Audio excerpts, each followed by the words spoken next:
जान से भी ज्यादा करता था मैं तो प्यार उसे, लगता है कि मिल गया दूजा कोई यार उसे।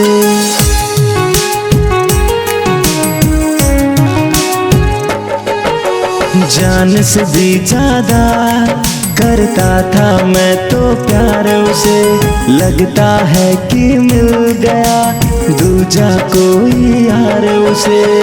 हुई क्या खता मुझको पता ही नहीं, जख्म दिया ऐसा दिल सहता नहीं, जख्म दिया ऐसा दिल सहता नहीं।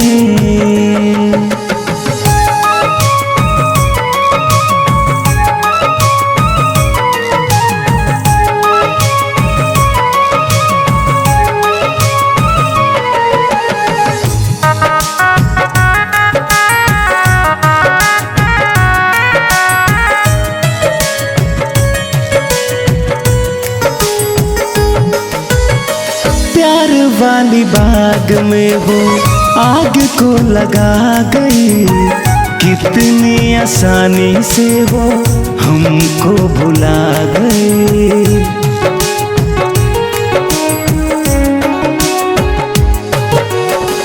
प्यार वाली बाग में वो आग को लगा गई, कितनी आसानी से वो हमको भुला गई। करूँ मैं क्या कुछ पता ही नहीं,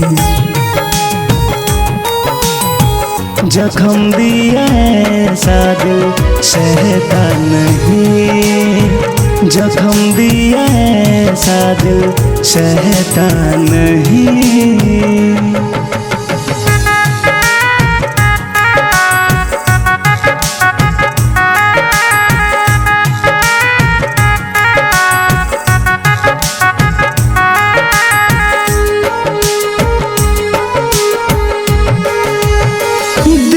करता है फेंकूं दिल को निकाल कर, प्यार के ही नाम से अब लगता है मुझे डर।